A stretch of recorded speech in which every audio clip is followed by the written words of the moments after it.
오늘 말씀은 이제 빌레몬서 1장 1절부터 7절까지입니다. 1절부터 7절까지 우리 함께 한 목소리로 읽으시겠습니다. 그리스도 예수를 위하여 갇힌 자 된 바울과 및 형제 디모데는 우리의 사랑을 받는 자여 동역자인 빌레몬과 자매 아비아와 우리와 함께 병사된 아키뽀와 내 집에 있는 교회에 편지하노니 하나님 우리 아버지와 주 예수 그리스도로부터 은혜와 평강이 너희에게 있을지어다.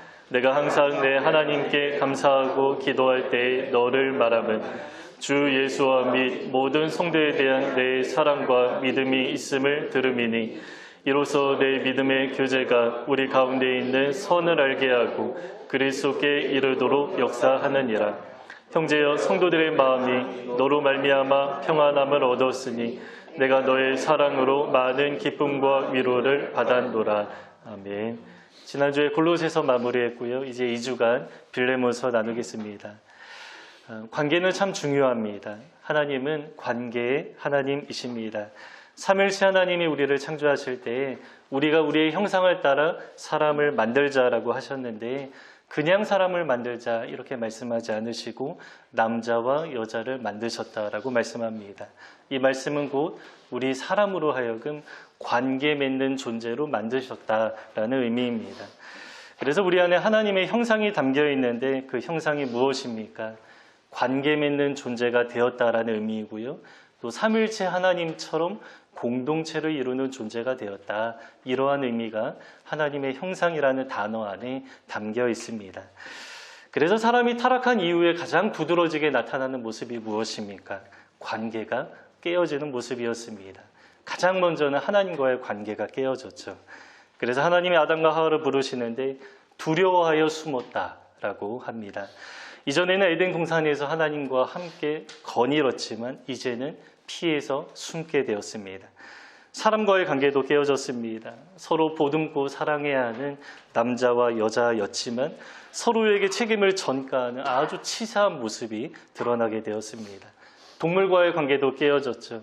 원래 사람이 다스리고 잘 관리해야 하는데 이제는 동물이 사람을 위협하기도 합니다. 자연도 마찬가지입니다.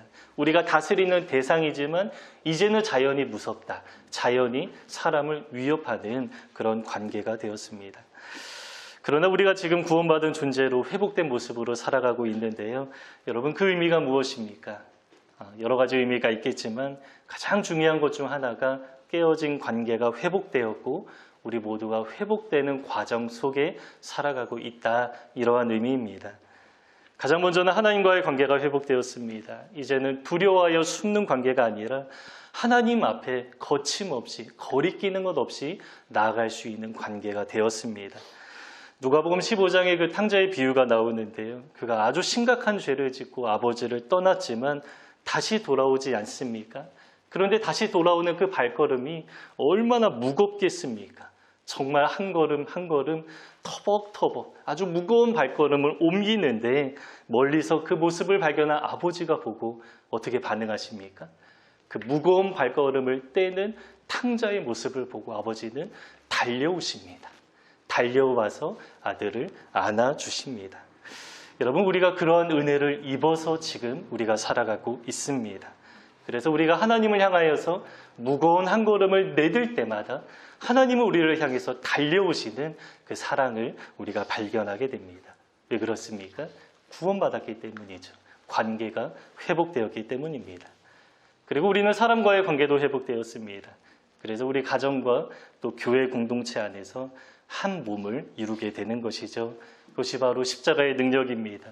십자가는 예수 그리스도 안에 우리 모두를 하나의 새 사람으로 만드는 것이다 라고 했습니다. 그래서 우리는 지금 그리스도 안에 있습니다. 그리고 한 몸을 이루면서 살아가고 있습니다. 그러나 이미와 아직 우리는 늘 기억해야 됩니다. 이미 그렇게 되었지만 아직 완성되지는 않았습니다. 그래서 우리는 교회 안에서 회복의 과정을 겪고 있습니다. 여러분 그 회복의 과정이 어떻게 나타납니까? 관계가 회복되는 모습으로 나타나는 것입니다. 우리가 지금 빌레몬서를 읽고 있는데요. 바울이 그 역할을 정말 너무 잘 감당하고 있습니다. 바울은 지금 관계를 회복하기 위해서 애쓰는데 두 사람 사이에 서 있습니다.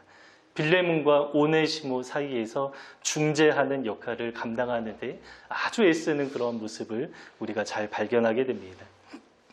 그러면 왜 두 사람 사이에 중재가 필요했는가? 그 관련된 이야기를 잠깐 나누도록 하겠습니다.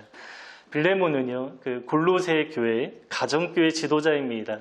골로새 교회는 두 개의 가정교회로 이루어졌다라고 했는데 눈바라는 여성 지도자의 가정교회가 하나 있었고요.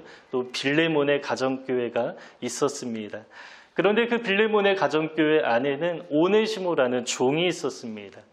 빌레몬이 가정교회를 이루고 있었지만 아직 오네시모는 예수님을 나의 주님으로 영접하지 않았던 것으로 보입니다.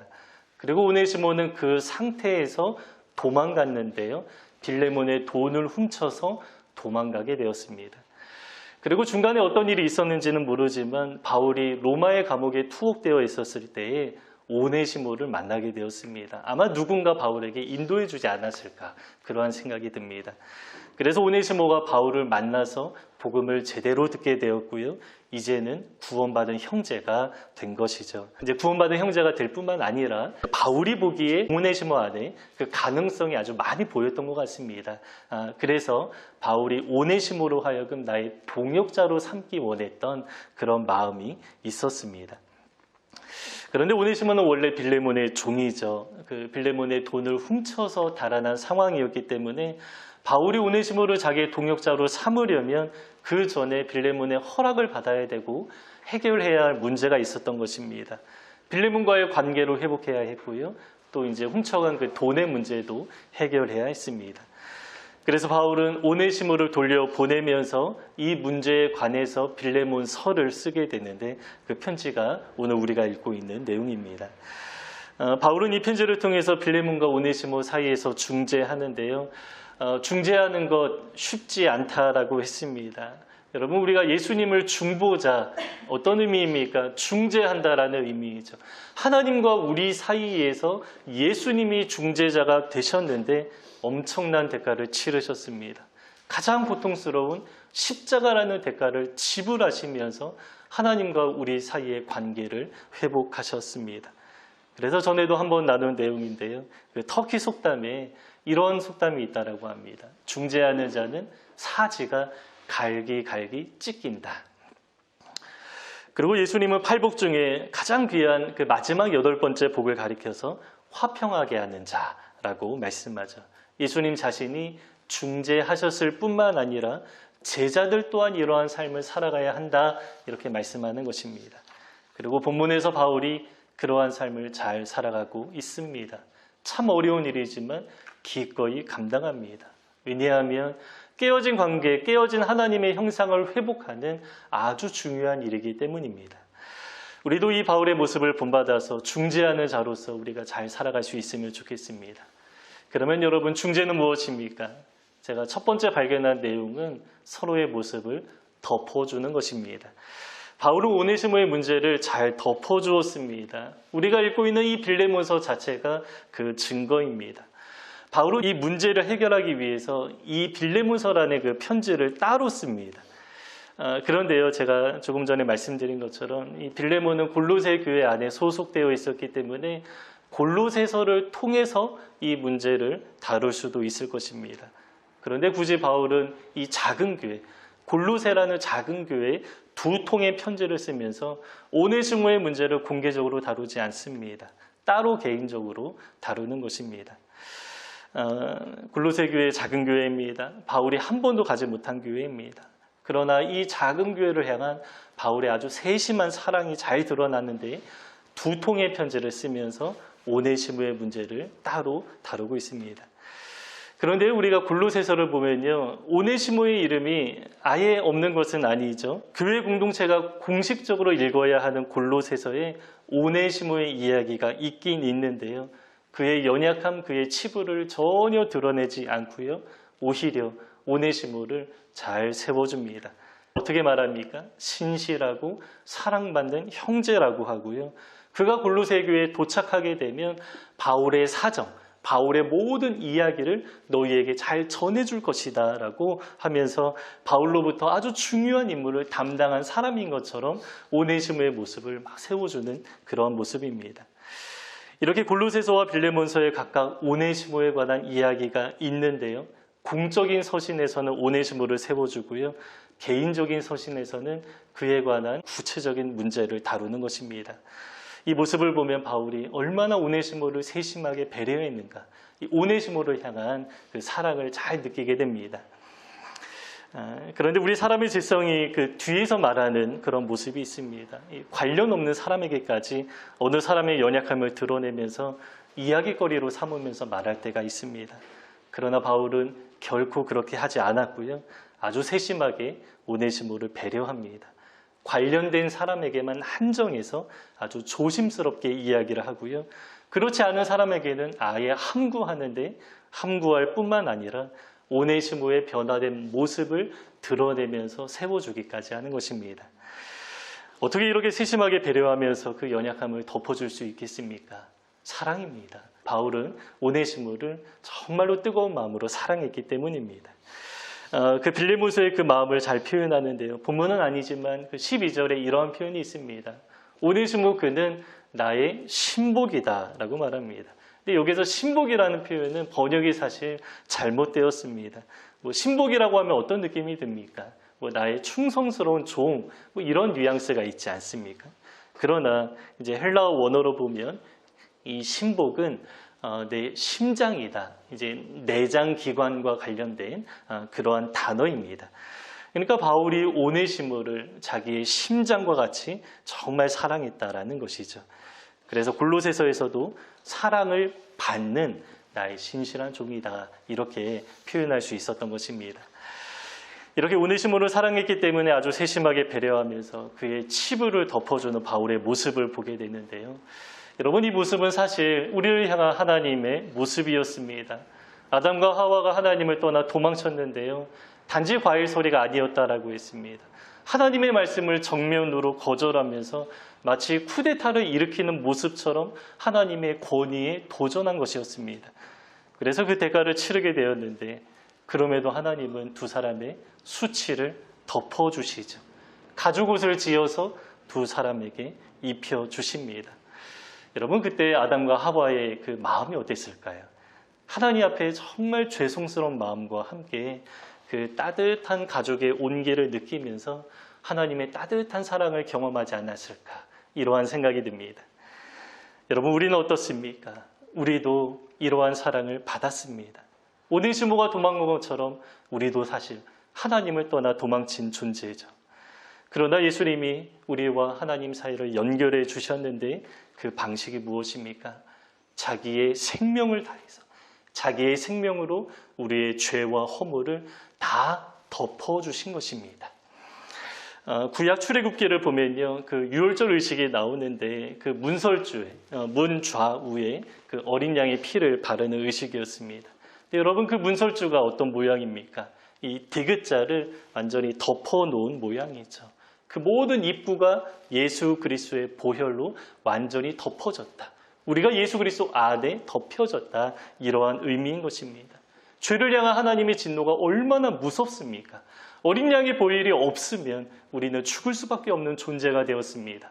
그러나 그 보혈로 자기의 생명을 다해서 우리를 감싸주시고 덮어주셨기 때문에 하나님의 진노로부터 벗어나게 되었고 우리가 구원받은 존재가 된 것이죠. 바울이 그 은혜를 받았습니다. 그리고 그 은혜 안에 있는 사람으로서 오네시모를 대하는데요. 그 덮어주시는 예수님의 사랑이 그 관계 가운데 아주 잘 흘러가게 됩니다. 이러한 관계가 우리 안에도 잘 흘러갈 수 있으면 좋겠습니다.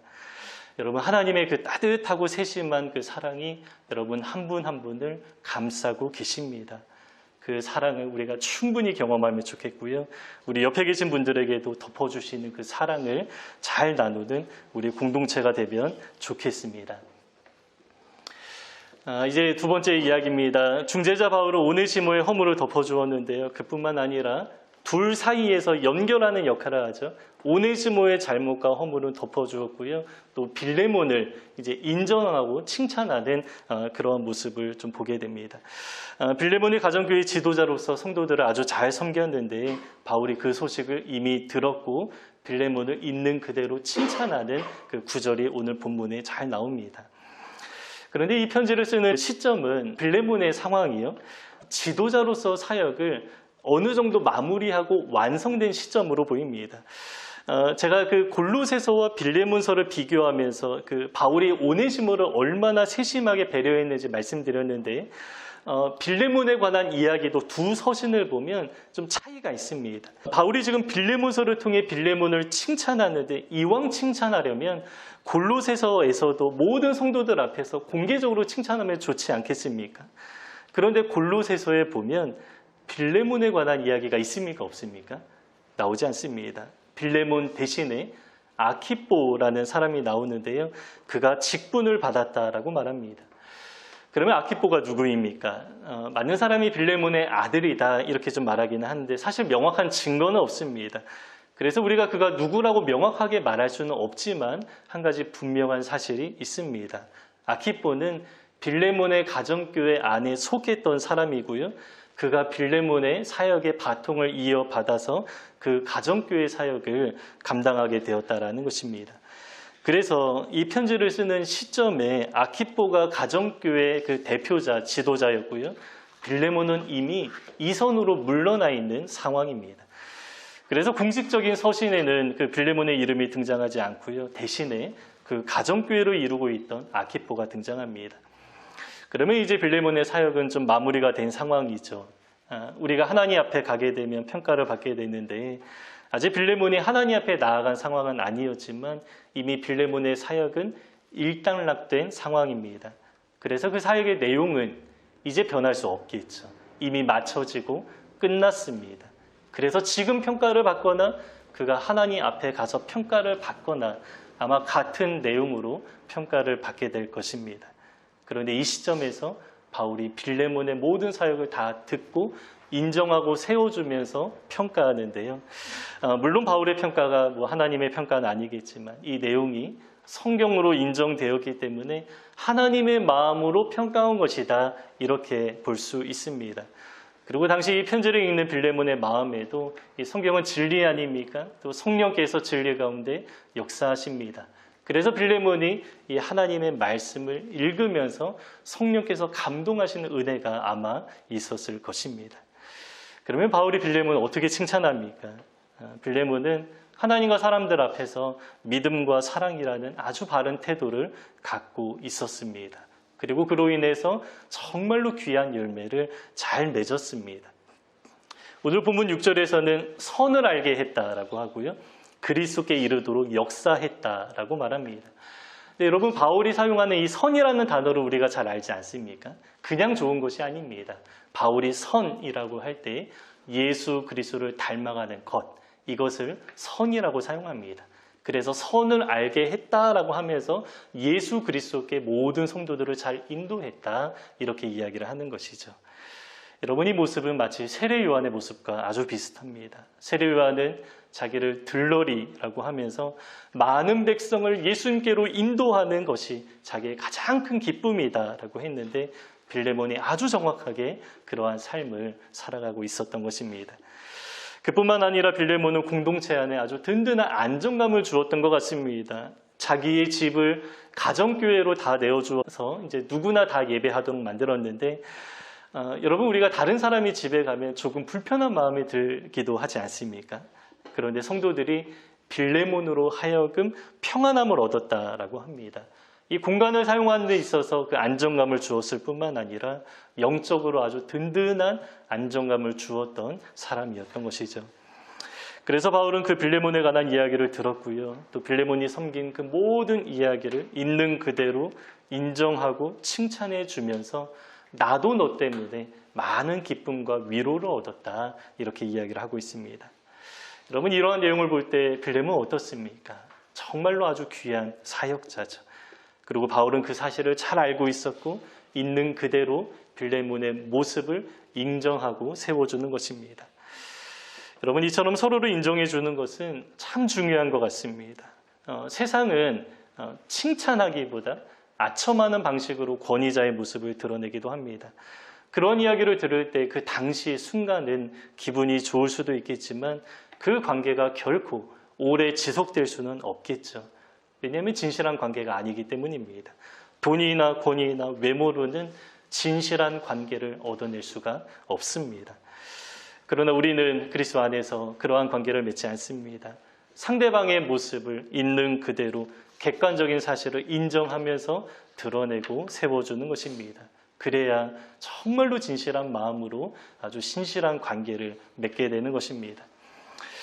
흔한 예로 다윗과 요나단이 있습니다. 이 두 사람 사실은 서로 좋은 관계를 맺을 수 없는 사람이었죠. 아주 긴장과 갈등의 관계 가운데 있는 것이 아주 자연스러운 두 사람의 관계입니다. 권력이라는 이해관계에 얽혀 있었기 때문이죠. 요나단은 가만히 있으면 왕이 될 수 있는 사람이었습니다. 그런데 다윗의 인기가 날로 더해지는 상황이었죠. 그러니까 다윗은 요나단에게 이 권력을 위협하는 존재였던 것입니다.